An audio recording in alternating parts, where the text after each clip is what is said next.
नमस्कार मित्रांनो, समोर तुम्ही जी गाय बघत आहात तिची काविंग होऊन 7 ते 8 महिने झाले होते आणि 5 ते 6 वेळेस तिला भरवले होते, म्हणजे AI केली होती. तरीसुद्धा मित्रांनो ही गाय गाभण होत नव्हती. ज्यावेळेस ही केस माझ्याकडे आली तेव्हा मी या गायीमध्ये जो प्रॉब्लेम सस्पेक्ट केला मित्रांनो, तो म्हणजे अर्ली एम्ब्रियोनिक मॉर्टिलिटी. म्हणजे काय मित्रांनो, मी तुम्हाला एकदम सोप्या भाषेत समजून सांगणार आहे. कोणत्याही प्रकारचे टेक्निकल टर्म किंवा टेक्निकल शब्दाचा वापर न करता. मित्रांनो, जेव्हा आपण गायीला भरवतो तेव्हा गायीमध्ये म्हणजे तिच्या गर्भाशयात जायगोट बनतो, म्हणजे वासरू बनते.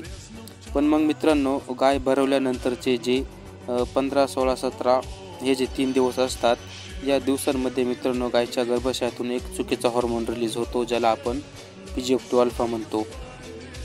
हा हॉर्मोन मित्रांनो आपल्या गायीची प्रेग्नन्सी मेंटेन करणारा जो हॉर्मोन असतो प्रोजेस्टेरॉन, याला गर्भाशयात डाऊन करतो. हा प्रोजेस्टेरॉन हॉर्मोन कमी झाल्यामुळे मित्रांनो आपल्या गायीमध्ये जे वासरू बनले होते ते मरते आणि 20 ते 21 दिवसांमध्ये आपली गाय पुन्हा माझावर येते आणि ही सायकल मित्रांनो पुढे अशीच चालू असते.